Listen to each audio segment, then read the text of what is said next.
السلام علیکم ورحمۃ اللہ وبرکاتہ نحمدہ ونصلی علی رسولہ الکریم اما بعد فاعوذ باللہ من الشیطان الرجیم بسم اللہ الرحمن الرحیم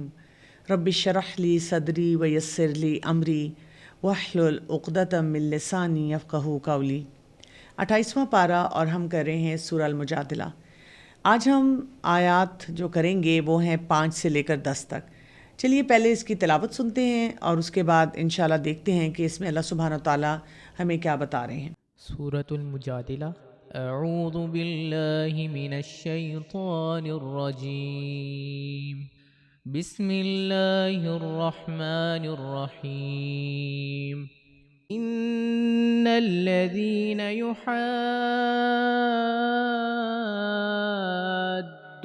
اللہ ورسولہ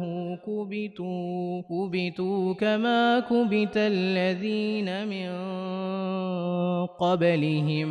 وقد أنزلنا آيات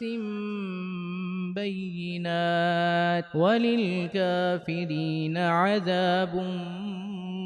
مهين يوم يبعثهم الله جميعا فينبئهم بما عملوا أحصاه الله ونسوه والله على كل شيء شهيد۔ ألم تر أن الله يعلم ما في السماوات وما في الأرض؟ ما يكون من نجوى ثلاثة إلا هو رابعهم ولا خمسة إلا هو سادسهم ولا أدنى من ذلك ولا أكثر إلا هو معهم أينما كانوا ثم ينبئهم بما عملوا يوم القيامة إن الله بكل شيء عليم۔ ألم تر إلى الذين نهوا عن النجوى ثم يعودون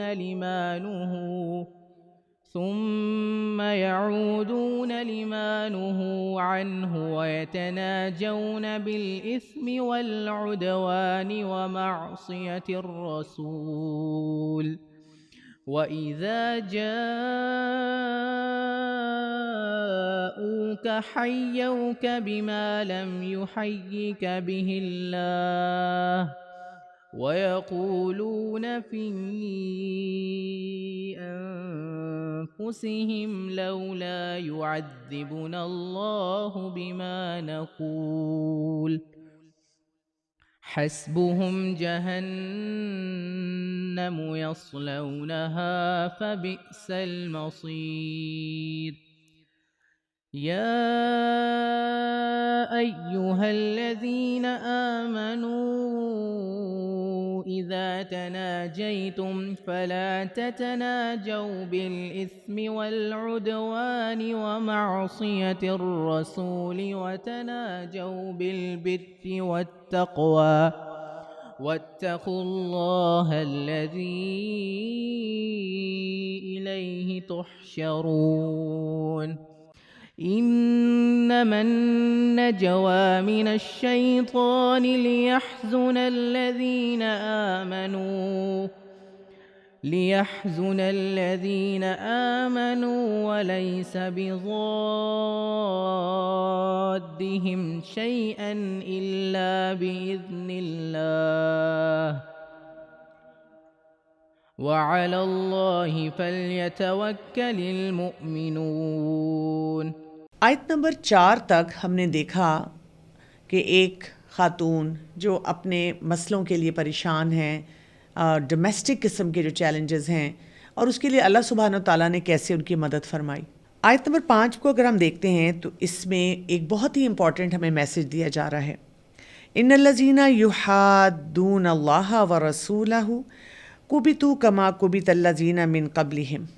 وقد انزلنا آیات بینات۔ اللہ سبحانہ تعالیٰ فرما رہے ہیں بے شک وہ لوگ جو مخالفت کرتے ہیں اللہ کے اور اس کے رسول کی، اور وہ ذلیل کیے جائیں گے جیسا کہ ذلیل کیے گئے وہ لوگ جو ان سے پہلے تھے، اور تحقیق نازل کی ہم نے آیات بینات بہت واضح قسم کی،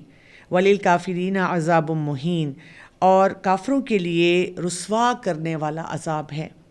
یہاں پہ جو بات ہمیں بتائی جا رہی ہے اللہ رسول کی مخالفت کی، کیوں؟ اس لیے کہ ہم دیکھتے ہیں کہ ہماری زندگیوں میں جو بہت سے مسئلے آتے ہیں وہ اسی وجہ سے آتے ہیں جب ہم جو ایک سسٹم اسٹیبلشڈ ہوتا ہے اس کے خلاف جانا شروع ہو جائیں۔ کسی بھی ادارے میں آپ ہوں، کسی بھی جگہ پہ آپ ہوں، تو زندگی گزارنے کے لیے اللہ سبحانہ وتعالیٰ نے ہمیں چند اصول دیے ہیں، اور رسول اللہ صلی اللہ علیہ وآلہ وسلم نے عملی طور پہ ان تمام باتوں کو امپلیمنٹ کر کے دکھایا۔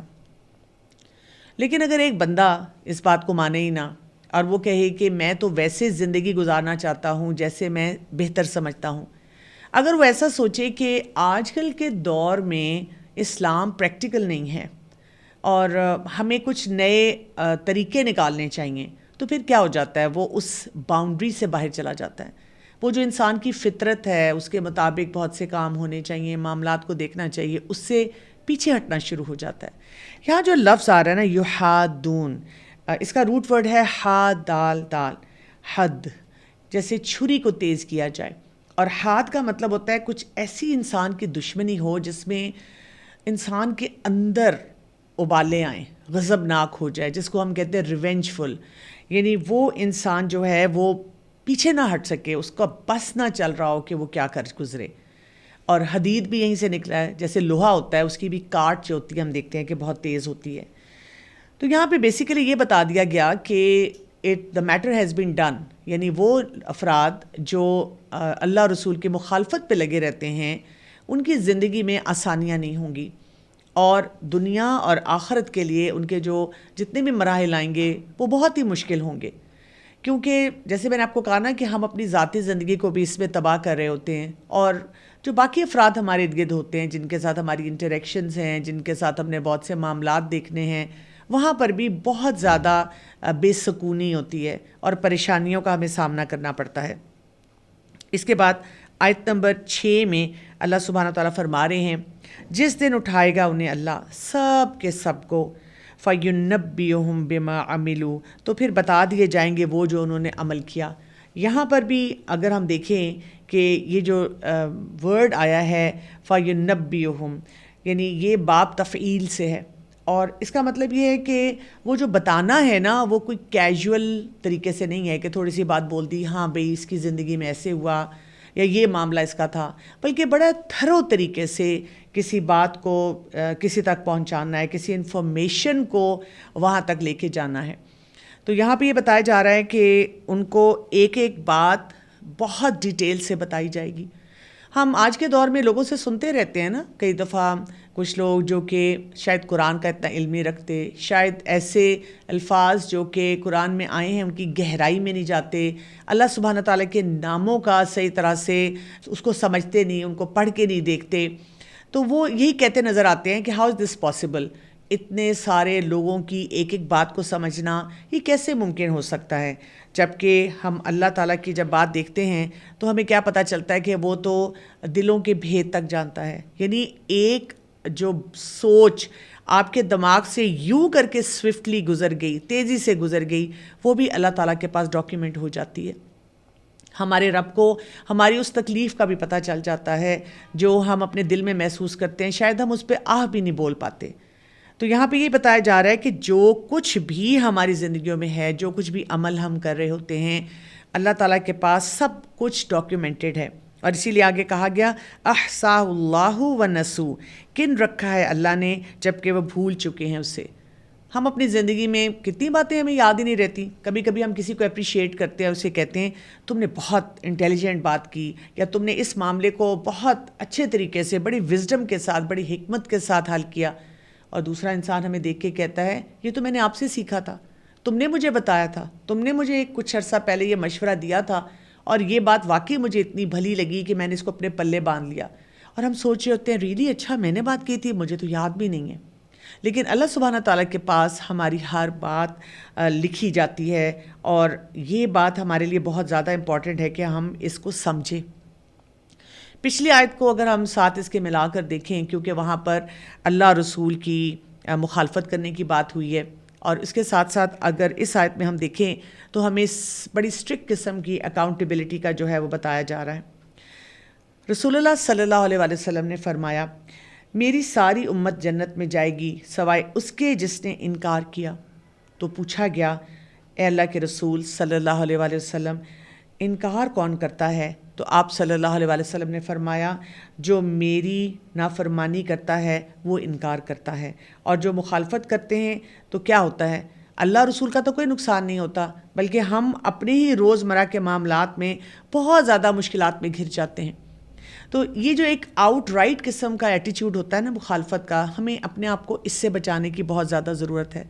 احادیث سے ہمیں پتہ چلتا ہے کہ ایک مرتبہ ایک شخص اپنے بائیں ہاتھ سے کھا رہا تھا، اور جب رسول اللہ صلی اللہ علیہ وآلہ وسلم نے اس کو دائیں ہاتھ سے کھانے کے لیے کہا تو اس نے فوراً اس طرح سے بولا کہ یہ میرے لیے پاسبل نہیں ہے، میں یہ نہیں کر سکتا. تو آپ صلی اللہ علیہ وآلہ وسلم نے اس کو پھر یہی کہا کہ پھر تم ہمیشہ ہی نہ کھا سکو اس ہاتھ سے. اور آپ دیکھیں کہ وہ پھر ساری زندگی اپنے بائیں ہاتھ سے ہی کھاتا رہا. اس سے ہمیں یہ پتہ چلتا ہے کہ جب بھی ہمیں کوئی بھی ایسی بات پتہ چلتی ہے قرآن سے، یا جب احادیث کا مطالعہ کریں وہاں سے ہمیں پتہ چلے، تو پھر ہمارا ایٹیچیوڈ کیا ہونا چاہیے. اگر ہمیں مشکل بھی لگے، اگر ہمیں لگے کہ ہمارے کچھ ایسے مفادات ہیں یا ایسی ڈیزائرز ہیں، خواہشات ہیں، یہ بات اس کے خلاف جا رہی ہے، تو اب ہم نے پھر کیا کرنا ہے کہ ہم نے یہ نہیں کہنا کہ اٹ از امپاسبل، میں یہ کام نہیں کر سکتا، میں نے یہ کام نہیں کرنا، بلکہ یہ کہنا ہے let me think about it, مجھے سوچنے کی ضرورت ہے، مجھے غور و فکر کرنے کی ضرورت ہے، اور انشاءاللہ مجھے ایک ایک سٹیپ آگے بڑھتے چلے جانا ہے. یعنی پہلے مجھے ایک مینٹل پلان بنانا ہے کہ جو بھی اللہ کا حکم ہے اس کو میں نے کیسے ایگزیکیوٹ کرنا ہے، کس طرح اپنی زندگی میں شامل کرنا ہے. اور اس کے لیے ہمیں گیپ بھی دیکھنا پڑے گا، یعنی اللہ کا حکم کیا ہے، سنت کا طریقہ کیا ہے، اور پریکٹیکلی ابھی میری زندگی میں معاملات کیسے چل رہے ہیں. اور جہاں پہ مجھے گیپ نظر آتا ہے پھر مجھے یہ سوچنا ہے کہ اچھا کون سا ایک میں ایسا کام کر سکتا ہوں جس کی وجہ سے میں یہاں سے آگے وہاں تک پہنچ سکوں جہاں پہ جو میرا ٹارگٹ ہے یا جو میرا گول ہے. اور اس میں ہم یہ بھی دیکھتے ہیں کہ صحابہ اکرام بہت محتاط ہوتے تھے، اور بعد کے ادوار میں بھی جتنے بہت سلف صالحین ہیں ان سب نے بہت زیادہ محتاط طریقے سے یہ دیکھا کہ کہیں پر بھی ہم کسی بھی طریقے سے کوئی مخالفت نہ کرتے نظر آئیں. ایک اور ہمیں تاریخ سے پتہ چلتا ہے کہ عبداللہ بن عمر رضی اللہ عنہ اپنے بیٹے سے بہت ناراض ہوئے جب انہوں نے کسی عورت کو مسجد جانے سے روکا، اور انہوں نے یہی بات کی کہ جب رسول اللہ صلی اللہ علیہ وآلہ وسلم نے خواتین کو مسجد جانے کی اجازت دی ہے تو پھر تم کون ہوتے ہو کہ تم ان کو روکو. تو یہاں پر ہمیں یہ پتہ چل رہا ہے کہ اللہ تعالیٰ نے ہر چیز کو گن گن کر رکھا ہوا ہے. کیسے گن گن کے رکھا ہوا ہے؟ ہمارے فرشتے ہیں جو لکھ رہے ہیں، کرامن کاتبین. پھر آپ دیکھیں کہ جو کچھ لکھا جاتا ہے تو اللہ تعالیٰ کے پاس اس کو پریزنٹ کیا جاتا ہے، وہ اللہ کی نگرانی میں ہو رہا ہوتا ہے، اور ذرہ برابر بھی کوئی چیز ہوتی ہے تو اس کو ڈاکیومنٹ کر لیا جاتا ہے. اس وقت ہم دیکھتے ہیں کہ کمپیوٹرز کے ذریعے اور جتنے ہمارے پاس اس وقت ٹیکنالوجی، آرٹیفیشل انٹیلیجنس ایڈوانس کر چکی ہے، اس کی وجہ سے کیا کچھ ہمارے پاس ڈیٹا آ جاتا ہے اور کیسی مائنیوٹ ڈیٹیلز جو ہیں ان کو دیکھا جا سکتا ہے. تو یہ تو ایک انسان کی ایک ایجاد ہے یا انسان کی ایک کوشش ہے. تو ہمارا رب جو کہ خالق ہے، تو ہم سوچیں کہ اس کا جو گہراؤ ہے، اس کا جو طریقہ ہے وہ کیسا ہوگا. اور اسی لیے پھر یہاں پہ یہ بھی بتایا گیا ہمیں، واللہ علی کل شیء شہید، اور اللہ اوپر ہر چیز کے گواہ ہے. اللہ تعالیٰ کی شہادت کی یہاں پہ بات ہو رہی ہے. اور اللہ تعالیٰ کو جب ہم جب شہادت کی بات کرتے ہیں تو اس کا کیا مطلب ہے؟ یعنی اس میں دیکھنا کہ اللہ تعالیٰ اپنے علم کے لحاظ سے ہر چیز کا احاطہ کر رہا ہے. تو جو علمی یہ احاطہ ہوتا ہے اللہ تعالیٰ کی طرف سے، اس سے ہمیں پتہ چلتا ہے کہ اللہ تعالیٰ کی جو وسعت ہے سمجھنے کی، جاننے کی، وہ کہاں تک جاتی ہے. کیونکہ شہید کا مطلب یہی ہوتا ہے نا کہ جو وٹنس کرتا ہے کسی چیز کو، اور ہم جب کسی چیز کو وٹنس کر لیتے ہیں تو وہاں پر کیا ہو جاتا ہے کہ وہ چیز ہمارے لیے بہت زیادہ سالڈ ہو جاتی ہے، بہت زیادہ ہم اس کے اوپر یقین کرنا شروع کر دیتے ہیں. ابن مسعود رضی اللہ عنہ بیان کرتے ہیں کہ عرش پانی کے اوپر ہے اور اللہ عز و جل عرش کے اوپر ہے اور اس پر تمہارے اعمال میں سے کوئی بھی بات مخفی نہیں ہے. یعنی اس بات کو سمجھنا بہت ہی زیادہ ضروری ہے. اسی طرح رسول اللہ صلی اللہ علیہ وآلہ وسلم نے فرمایا جو بندہ اللہ تعالیٰ کی رضا کے لیے اپنے بھائی سے ملاقات کرتا ہے تو آسمان سے اسے فرشتے آواز دیتے ہیں کہ تو بھی مبارک ہے اور تیرے لیے جنت بھی مبارک ہے. کیوں؟ اس لیے کہ یہ کام کرنا خالص اللہ تعالیٰ کے لیے اللہ تعالیٰ کے نوٹس میں آ جاتا ہے، اور جو چیز اللہ تعالیٰ کے نوٹس میں آ جاتی ہے تو وہاں پہ جو ڈاکیومنٹ ہو جاتی ہے اس کے مطابق پھر اس کا حساب کتاب ہوتا ہے. یہ گواہیاں جو ہیں یہ وہاں پہ سب پیش کی جائیں گی. اس کے بعد آیت نمبر 7 پہ ہم آتے ہیں. اللہ سبحانہ و تعالیٰ یہاں فرما رہے ہیں الم تری ان اللہ یعلم ما فی السماوات و ما فی الارض. کیا نہیں آپ نے دیکھا بے شک اللہ وہ جانتا ہے جو کچھ آسمانوں میں ہے اور جو کچھ زمین میں ہے. یہ جو انداز ہے نا یہ بہت ہی خوبصورت ہے. الم تری، کیا آپ نے دیکھا؟ یہ دیکھنا کیسا ہو سکتا ہے؟ آنکھوں سے دیکھنا بھی ہو سکتا ہے، اس کے ساتھ ساتھ کسی گیجٹ کے ذریعے دیکھنا بھی ہو سکتا ہے، امیجنیشن بھی ہو سکتی ہے. اسی طرح کچھ ایسا ویژول سسٹم ہے، کوئی تصویر بنی ہوئی ہے اس سے آپ دیکھ رہے ہیں، کوئی ویڈیو ہے، خواب کی شکل ہے جس سے آپ دیکھ رہے ہیں. بہرحال دیکھنا بہت ضروری ہے. اور آپ دیکھیں کہ آج کل کے ایکسپرٹس جو ہیں وہ کئی دفعہ آپ کو اگر کوئی چیز بہت زیادہ یقینی کیفیت کے ساتھ کروانا چاہ رہے ہوتے ہیں تو آپ کو کہتے ہیں کہ close your eyes and imagine, کہ آپ یہاں پہ موجود ہیں. اور جب ہم کسی چیز کو امیجن کرنا شروع کرتے ہیں تو واقعی ہمیں لگتا ہے کہ ہم اس جگہ پہ پہنچ گئے ہیں. اسی طرح ہم دیکھتے ہیں کہ جو آج کل ویڈیوز ہیں یا بہت سارے ایسی ڈاکیومنٹریز ہمارے سامنے آتی ہیں تو ان کو بھی دیکھ کر ایسے ہی لگتا ہے کہ شاید ہم نے پرسنلی خود اس جگہ کو وزٹ کیا ہے. تو قرآن پاک میں ہمیں بار بار امیجن کرنے کے لیے بتایا جاتا ہے. یعنی اللہ تعالیٰ کے کلام کو پڑھتے ہوئے صرف یہی نہیں کہ ہم نے جلدی سے پڑھ لیا، سر ہلا دیا اور کہا ٹھیک ہے دیکھا جائے گا. جگہ جگہ اللہ سبحانہ تعالیٰ چاہتے ہیں کہ ہم ٹھہراؤ کے ساتھ ان باتوں کے بارے میں ذرا غور و فکر کریں، ریفلیکٹ اچھی طرح سے کریں. تو یہاں پہ کیا دیکھنے کے لیے کہا گیا ہے کہ اللہ تعالیٰ جانتا ہے جو کچھ آسمان میں ہے اور جو کچھ زمین میں ہے. سوچ لیں. بلکہ یہاں پہ یہ بھی ہمیں ذہن میں رکھنا پڑے گا جو ہم نہیں سوچ سکتے وچ از بیونڈ اس، وہ بھی اللہ سبحانہ تعالیٰ تک پہنچ رہا ہے. اللہ تعالیٰ کو تمام معاملات کا پتہ چل رہا ہے. کوئی بھی بات ہمارے رب سے کسی بھی طرح سے پوشیدہ نہیں ہے. ہر مخلوق، اور جو سمندر میں ہے، جو پہاڑوں پہ ہے، جو جنگلات میں ہے، جو سیاروں پہ ہے، جو ستاروں میں ہے، ہر ایک گھر کے اندر باہر اللہ تعالیٰ سے کوئی بھی چیز چھپی ہوئی نہیں ہے. تو یہاں پہ کیا کہا گیا کہ جب یہ کچھ چھپا نہیں ہوا تو اب کس چیز پہ ہمیں فوکس کرنا ہے. آگے بات آ رہی ہے نہیں ہوتی کوئی سرگوشی 3 لوگوں کی مگر وہ چوتھا ہے ان کا، اور نہ 5 لوگوں کی مگر وہ چھٹا ہے ان کا، اور نہ کم اس سے اور نہ زیادہ مگر وہ ساتھ ہے ان کے جہاں کہیں وہ ہوں. سرگوشی کی بات ہو رہی ہے،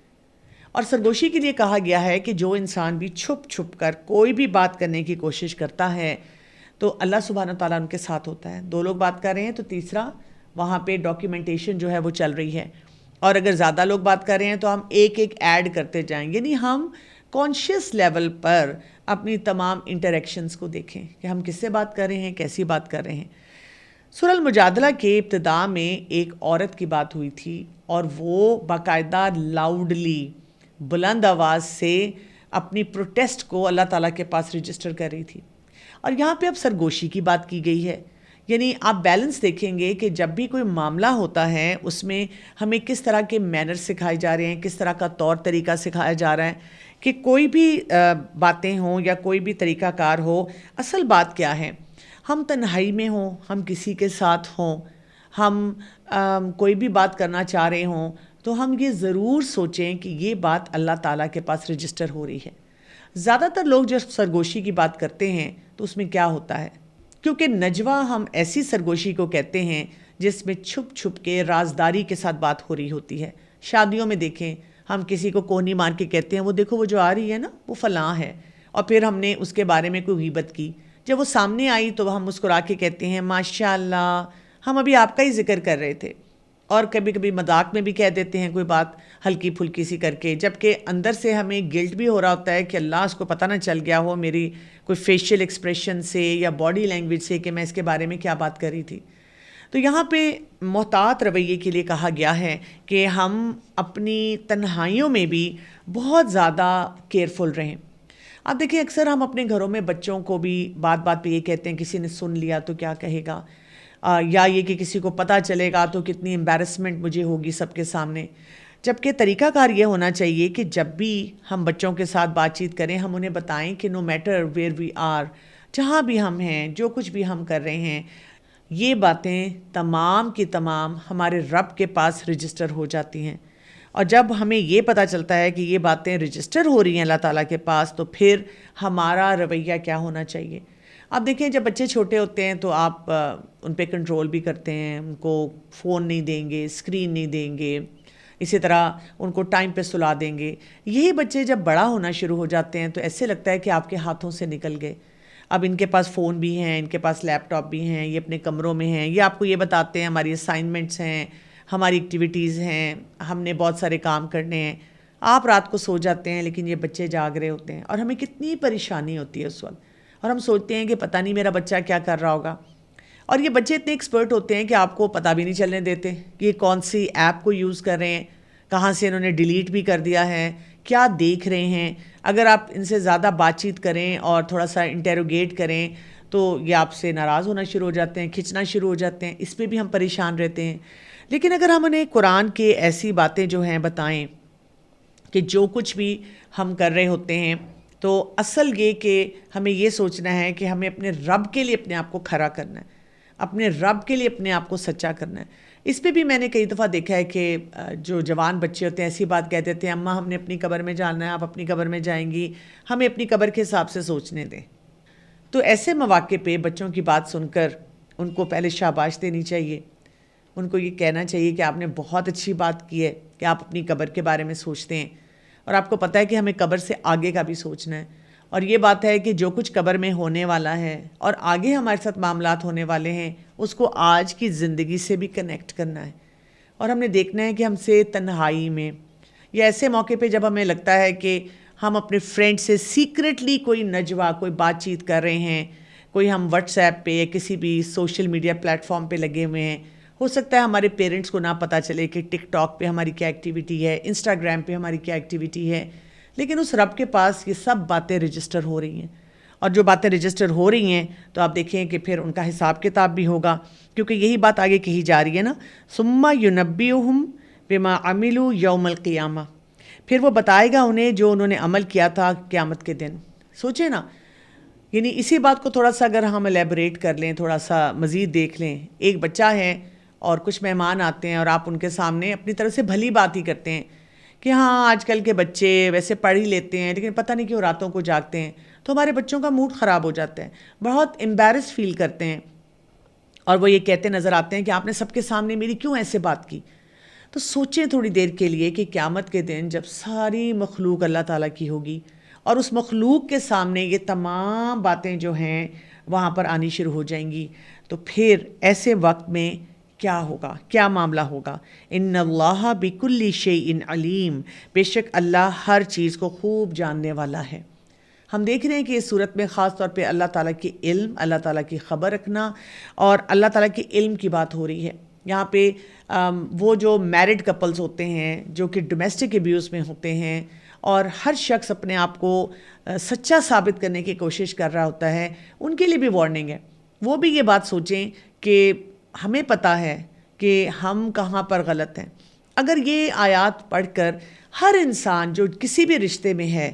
اپنی اصلاح کرنی شروع کر دے، اپنے بارے میں سوچنا شروع کر دے، تو آپ سوچیں کہ زندگی کتنی بہترین ہو جائے گی۔ اور بہت سی جو کمپلیکیشنز ہم نے آپس کے رشتوں میں الجھنیں ڈالی ہوئی ہیں، جس کی وجہ سے آپ دیکھیں ہم زیادہ بیکار ہوتے جا رہے ہیں، بجائے اس کے کہ ہم دنیا میں جو اللہ کی عبادت کے لیے بھیجے گئے ہیں وہ عبادت بھی کریں اور دین کے کام کو پھیلائیں۔ ہم سارا دن کیا کر رہے ہیں کہ عجیب و غریب ٹینشنز لے کر اپنے آپ کو بھی پریشان کریں اور اپنے ارد گرد باقی افراد کو بھی کر رہے ہیں۔ اس سے ہمیں یہ بھی پتہ چلتا ہے کہ اگر کوئی ہمارے خلاف ایسی باتیں کر رہا ہے، کوئی ایسی موومنٹ لے کر چل رہا ہے، اللہ کے پاس وہ سب چیز رجسٹر ہو رہی ہے۔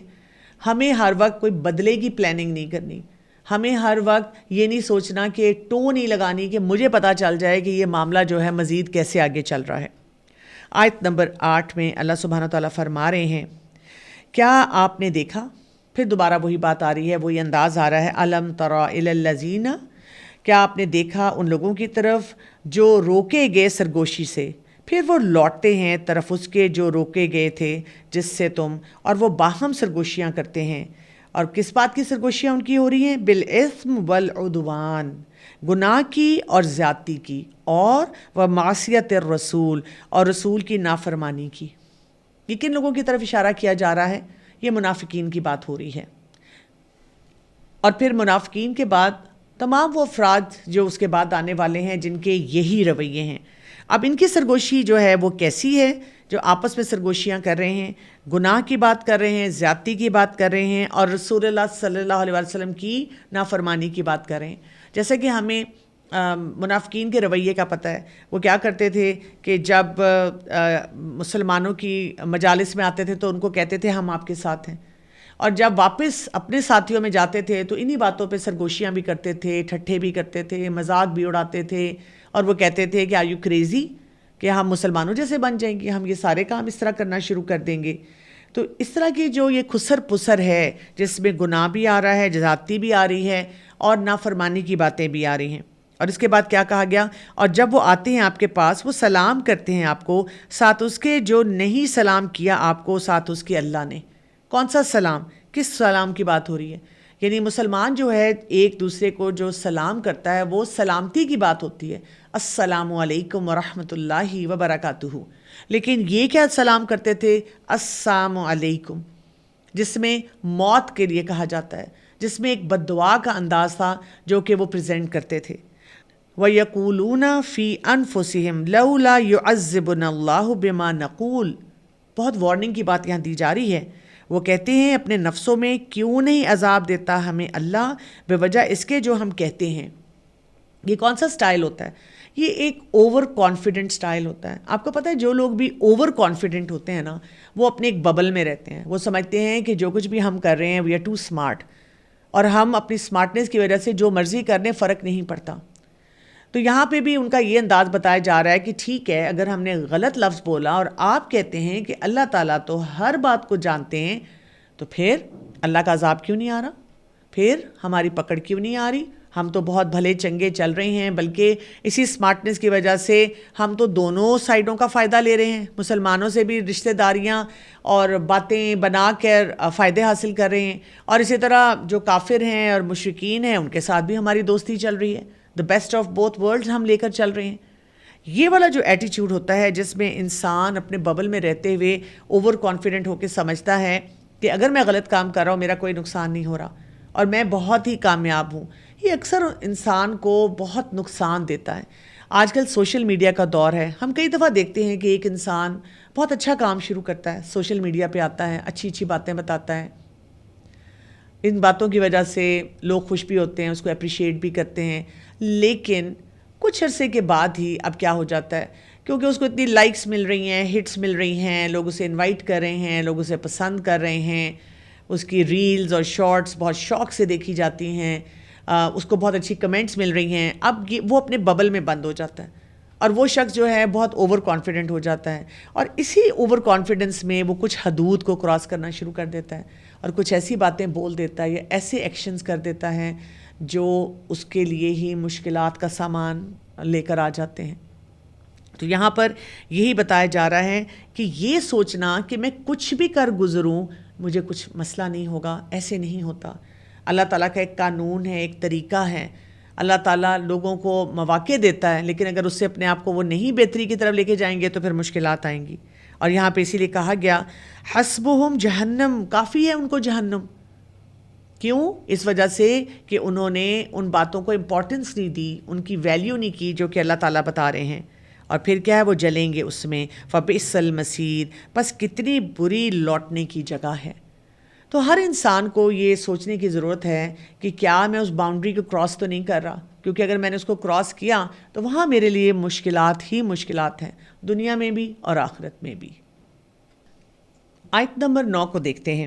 یا ایھا الذین آمنو، اے لوگو جو ایمان لائے ہو، اور اس میں ہمیں کیا بتایا جا رہا ہے؟ اذا تناجیتم، جب تم باہم سرگوشیاں کرو فلا تتناجوا بالاسم والعدوان ومعصیت الرسول، پس نہ تم سرگوشیاں کرو گناہ کی، زیادتی کی اور رسول کی نافرمانی کی۔ یعنی پہلے ہمیں منافقین کا وہ رویہ دکھایا گیا کہ وہ کیا کچھ کر رہے ہیں، اور اس رویے کے بعد ہمیں دوبارہ سے ری انفورس کیا گیا۔ ایمان والوں کو کیا بات بتائی جا رہی ہے؟ یہاں پر یہ بتایا جا رہا ہے کہ بات کرنی پڑ سکتی ہے۔ جیسے آپ کسی مجلس میں ہیں، آپ چاہ رہے ہیں کہ میں کسی سے کچھ تھوڑی سی بات کر لوں، کوئی امپورٹنٹ بات ہے، تو اس بات میں خیال انسان کو کیا کیا رکھنا چاہیے، کن کن باتوں کے بارے میں ہمیں محتاط ہونا چاہیے کہ کیا بول سکتے ہیں کیا نہیں بول سکتے۔ پہلی بات تو یہ کہ اگر وہاں پہ ایک ہی فرد بیٹھا ہے اور آپ کو آ کر بات کرنی ہے دوسرے سے، تو پھر آپ کو یا تو اجازت لینی چاہیے یا اس بات کو پوسٹ پون کر دینا چاہیے۔ آج کل تو ہمارے پاس اسمارٹ طریقے بھی ہیں کہ ہم کسی کو واٹس ایپ پہ میسج کر دیتے ہیں اور پھر ہم ان کو ہلکا سا اشارہ کر کے ہی کہہ دیتے ہیں کہ وہ دیکھ لیں کہ ہم نے کیا میسج ان کو کیا ہے۔ اسی طرح سے اگر ضروری بات ہے تو اجازت لے لیں اور پھر ان کو کمرے سے باہر لے جائیں اور ان سے بات کر لیں۔ لیکن اگر بہت سارے لوگ اس مجلس میں بیٹھے ہوئے ہیں اور آپس میں مصروف ہیں، تو آپ پھر ایکسکیوز کر کے کسی کو بھی سائڈ پہ لے جا کر اس سے کوئی ضروری بات جو ہے وہ کر سکتے ہیں۔ اصل بات جو سمجھنے کی ہے کہ یہ جو سرگوشیاں ہوتی ہیں ان میں کوئی نیگیٹیوٹی نہیں ہونی چاہیے،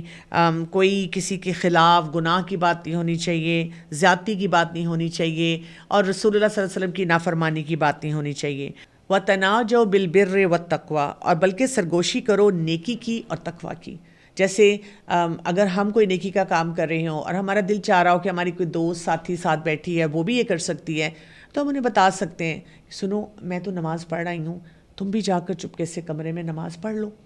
کیونکہ یہ شادی ہے یا ایونٹ ہے یا پارٹی ہے، اس سے یہاں سے ہو سکتا ہے ہم دیر سے فارغ ہوں، یا آپ نے کہیں صدقہ دیا، آپ کو کہیں صدقہ باکس نظر آیا یا کوئی ضرورت مند نظر آیا، تو آپ نے ہلکا سا اپنے ساتھی سے کہا کہ میں نے بھی ان کو یہاں پہ وہ فلاں جگہ ان کو ضرورت تھی، وہاں پہ کچھ صدقہ دیا، آپ بھی دینا چاہیں تو دے سکتے ہیں۔ اسی طرح سے اگر آپ کو لگتا ہے کہ کوئی بھی کسی ایسا شخص کوئی مشکل میں ہو سکتا ہے، مثلا اس کا کوئی ڈریس میں کوئی مسئلہ ہے، کوئی اس کے جوتوں میں، کوئی گیٹ اپ میں، جو اس کو اگر پتہ چلے تو اس کو امبیرسمنٹ بھی ہو سکتی ہے، اور آپ چاہ رہے ہیں کہ خاموشی سے اس کو بتا کر میں اس کی اصلاح کر دوں اور اس کی ہیلپ ہو جائے گی، تو ایسی بات بھی ہم خاموشی سے اچھے طریقے سے اس کو بتا سکتے ہیں۔ اصل بات کیا ہے؟ واتقوا اللہ، اللہ کا تقوی اختیار کرو، وہ جو طرف اسی کے تم اکٹھے کیے جاؤ گے۔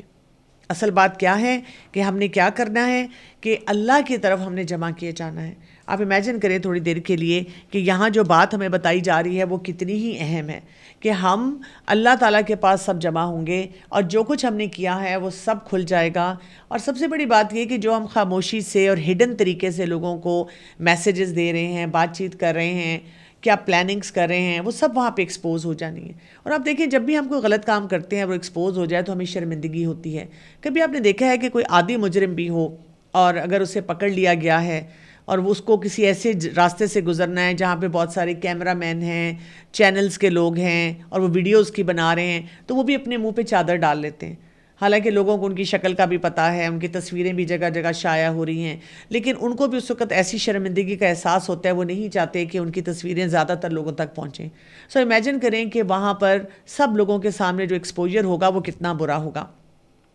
اس سے ہمیں کمیونیکیشن سکلز کے بھی کچھ اصول پتہ چلتے ہیں کہ بات چیت کرنے کا طریقہ کیا ہونا چاہیے، اور اگر ہمیں کسی سے اکیلے میں بات کرنی ہے تو تب بھی ہمیں کس طریقے سے بات کرنی چاہیے، اور اس کے علاوہ یہ کہ اپنی اکاؤنٹیبلٹی پہ کتنی خاص نظر رکھنی چاہیے۔ کئی دفعہ ہوتا ہے کہ کسی انسان سے بات ہو اور وہ کہے کہ جی فلاں سے لڑائی ہوگی، ویسے میں نے تو کچھ بھی نہیں کہا تھا، یا یہ کہ میں نے تو کوئی اتنی بڑی بات کی ہی نہیں تھی، یا میرا تو سٹائل ہی یہ ہے۔ تو یہ تمام باتیں وہ ہوتی ہیں جب ہم کانشیس ہوں اور اپنے بارے میں سوچیں کہ میں کس طریقے سے بات کرتی ہوں، میں کون سی بات بول جاتی ہوں، یا یہ کہ جب میں خاموشی سے بات کر رہی ہوں تو اس میں اچھائی کا عنصر کتنا ہے اور برائی کا عنصر کتنا ہے۔ تو ان تمام پہلوؤں پر غور و فکر کرنے سے انسان کے اندر تقویٰ بڑھتا ہے۔ انسان ہر وقت یاد رکھتا ہے کہ میرا رب مجھے دیکھ رہا ہے، اور اس کے ساتھ کیا ہوتا ہے کہ انسان پھر اپنی اصلاح جو ہے وہ بہت جلدی کر لیتا ہے۔ آیت نمبر 10 آ رہی ہے، انما النجوى من الشیطان، بے شک سرگوشی شیطان کی طرف سے ہوتی ہے۔ یعنی شیطان کیا کرتا ہے کہ ہمیں ایسی باتوں میں ملوث کرتا ہے، اور وہ ہر طرح کی ٹرکس کر رہا ہے، ہر طریقے سے وہ یہ کوشش کر رہا ہے کہ ہمیں کہیں نہ کہیں سے ٹریپ کرے، یا کوئی ہمیں ایسی سوچ دے، کوئی ہمیں ایسا راستہ دکھائے جس کی وجہ سے مشکلات جو ہیں وہ بڑھنی شروع ہو جائیں۔ اور اسی لیے آگے کہا گیا تاکہ وہ غمگین کریں ان کو جو ایمان لائے، حالانکہ نہیں وہ نقصان دینے والا انہیں کچھ بھی، الا باذن اللہ، مگر اللہ کے اذن سے۔ یعنی بیسیکلی کیا ہوتا ہے کہ آپ اپنے ایمان پہ اتنا کام کر رہے ہوتے ہیں، امیجن کریں نا تھوڑی دیر کے لیے، صبح صبح جب بہت سے لوگ سو رہے ہیں، آپ اٹھ رہے ہیں، آپ نماز پڑھ رہے ہیں، اپنی نیند کی قربانی دے رہے ہیں، پھر آپ سنت کے مطابق کھانا کھا رہے ہیں، پھر آپ سنت کے مطابق سب کو سلام کر رہے ہیں، اب محنت کر رہے ہیں جو کہ ہمارے دین کا ایک خاص طریقہ ہے، قرآن کی تلاوت کر رہے ہیں، اذکار اپنے کر رہے ہیں، اسی طرح معاملات میں بہت ساری جگہوں پہ اپنی اصلاح کرنے کی کوشش کر رہے ہیں، اور ایک جگہ آپ نے ایسی سرگوشی کر دی جس میں کوئی غیبت ہو گئی، کوئی چغلی ہو گئی، کوئی نافرمانی کا کام ہو گیا، کوئی گناہ کی بات ہو گئی، اور اس کو کرنے کی وجہ سے کیا ہوا، آپ کا بہت بڑا نقصان ہو گیا۔ اس دن کا جو سارا کیا کرایا وہ ضائع ہونا شروع ہو گیا۔ شیطان تو ہمارے سے یہی چاہتا ہے، لیکن باذن اللہ ہمیں کیا کرنا ہے، ہمیں اپنے رب پہ زیادہ بھروسہ کرنا ہے۔ اسی لیے ہم دیکھیں کہ دعاؤں کا اہتمام بہت زیادہ کرنا چاہیے۔ اسی لیے ایک اور کانسیپٹ جو بہت سے آج کے دور کے ایکسپرٹس دیتے ہیں، مائنڈ فلنس، جس میں وہ کہتے ہیں کہ ہیئر اینڈ ناؤ میں رہیں، جو سامنے کرنے والا کام ہے نا اس پہ توجہ دیں، اور جو باقی کام ہیں جو ماضی کے بارے میں ہیں یا مستقبل کے بارے میں ہیں ان کو اپروپریٹ جگہ پہ کریں، جہاں واقعی اس کی ضرورت ہے اس کے اوپر غور و فکر کریں، نہیں تو جو آپ کے سامنے کرنے والا کام ہے اس پہ آپ کی توجہ ہونی چاہیے۔ تو اللہ تعالیٰ کا اذن کیا ہوتا ہے کہ ہم جب مجالس میں بیٹھے ہوں تو ان کے ادب آداب کو ملحوظ رکھیں، ہم نے کیسے بات کرنی ہے، کیسے بیٹھنا ہے، کیا مسنون طریقے ہیں، اگر ہمیں کسی سے بات کرنی پڑتی ہے تو اس کا کیا انداز ہوگا، اور اسی طرح سے مجلس میں اس نیت سے نہیں جانا چاہیے کہ ہم جا کر لوگوں کی کوئی ٹو لگائیں کہ فلاں کیا کرتا ہے اور فلاں کیسا ہے، اور پھر بعد میں بھی آ کر اس پہ لمبی لمبی ڈسکشنز ہوں، اور وہاں بیٹھے بیٹھے بھی اپنے گروپس میں اپنے ساتھیوں کے ساتھ ہم اس قسم کی باتیں کریں۔ اور بات یہاں پہ ختم ہو رہی ہے، وَعَلَى اللَّهِ فَلْيَتَوَكَّلِ الْمُؤْمِنُونَ، اور اللہ ہی پر پس چاہیے کہ توکل کرے مومن لوگ۔ کیوں؟ آپ دیکھیں کہ ایک تو سرگوشی جو ہوتی ہے نا، جب بھی ہمیں نظر آتے ہیں لوگ کر دینا تو ہم بھی پریشان ہو جاتے ہیں، کیونکہ اگر آپ کو یہ فیلنگ ہو کہ کوئی میرے بارے میں شاید بات کر رہا ہے، پتہ نہیں یہ میرے خلاف کیا پلاننگ کر رہا ہے، پتہ نہیں یہ اس کے دل میں کیا چیز چل رہی ہے، تو ظاہر انسان کو تھوڑا سا انسیکیور سی فیلنگ آنی شروع ہو جاتی ہے۔ اور اسی طرح کبھی کبھی سرگوشی ہم اس لیے بھی کر رہے ہوتے ہیں کہ ہمیں کسی بات کا دکھ ہوتا ہے، کسی بات کی پریشانی ہوتی ہے، کوئی الجھن ہوتی ہے، وہ ہم سب کے سامنے بیان نہیں کر سکتے اور ہم سوچ رہے ہوتے ہیں، تو ہمیں یہاں پہ یہ بھی بتایا گیا ہے کہ ہم اس طرح کی تمام فکروں سے اپنے آپ کو آزاد کر لیں۔ کیوں؟ اصل علاج یہاں پر کیا بتایا جا رہا ہے کہ انسان اللہ پہ توکل کرے۔ تو آج کی جو آیات ہیں یہ بہت ہی امپورٹنٹ ہیں، ہمیں ایک سوشل مینر بھی سکھایا جا رہا ہے، اور ساتھ ساتھ ہمیں یہ بتایا جا رہا ہے کہ ہم اپنے آپ کو اس قسم کی جو برائیاں ہیں جو دیکھنے میں شاید لوگوں کو سمجھ ہی نہ آئے کہ کچھ ہوا ہے، لیکن یہ یاد رکھنا کہ اللہ تعالیٰ کے پاس یہ سب ڈاکیومنٹ ہو رہا ہے، اور بات یہی ہے کہ اپنے رب سے اس تعلق کو مضبوط کرتے ہوئے، اللہ پہ بھروسہ کرتے ہوئے ہمیں کیا کرنا ہے، اپنے آپ کو مزید آگے بڑھانا ہے۔ اجازت چاہتی ہوں۔ السلام علیکم ورحمۃ اللہ وبرکاتہ۔